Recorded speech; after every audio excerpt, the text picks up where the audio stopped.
Well, it's time for our monthly check-in with local attorney Tim Watson. This segment sponsored by the law offices of Watson and Watson LLC. Tim, welcome back. Good to see you. Yeah. Good to see you guys. You've had a big show today. Snakes and s'mores. Yeah. I didn't get a s'more, but I didn't get bitten by a snake. So Okay. I feel like I've kind of evened it out. Sure, absolutely. That is the truth. Well, you bring up a snake, and I'm glad that you're here because when do we know if we need an attorney? Like, if I would have passed away from the snake, would my family have needed to consult you? Right. Yeah. So, attorneys get a bad rap. I think everybody's got their favorite attorney joke.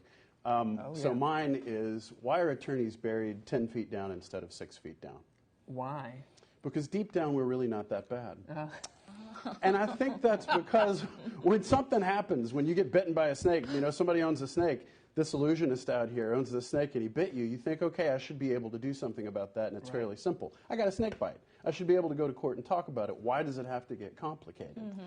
It has to get complicated because, unfortunately, there are a ton of procedures that you have to go through when you are going through a lawsuit. You have to know how to complain about what it is that happened.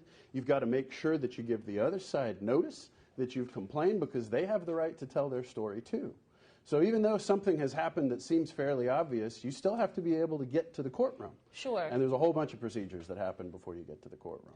Okay, so it's really not as simple as, I have an injury, I'm just going to go myself and just go to a judge and kind of tell them what happened. So you absolutely can. There's no law that you need an attorney. I don't think there's a law that you need a doctor to take out your appendix either, but you might want one, because there's probably a lot of procedures that go into that keep you safe. That's a good way to put it. Yeah, but I mean, yes, it's not as simple as just going. Certainly you can, I think there's websites where you can download forms and draft your own complaint, but there are so many benchmarks that have to be met through the process of actually getting to the point of telling your story. Okay. And the job of an attorney is essentially to help people get relief for what has happened to them. Sure. And so before you can get into that room where you're actually telling somebody what has happened to you, you have to put it down on paper and get the other side that piece of paper so that he knows what you've complained about and what you're asking for. And I've been here before, and we've talked a little bit about the need to gather evidence. Sure, and how yes. tricky that is. Through discovery is what it's called. Right. There's deadlines for that. There are ways to ask for evidence, and if you don't do it just right, you don't get it. And if the other side asks for what you've got and you don't provide it to them, you might not get to tell that part of your story. So there's a whole bunch of complicated stuff that has to happen before you actually get to the courtroom.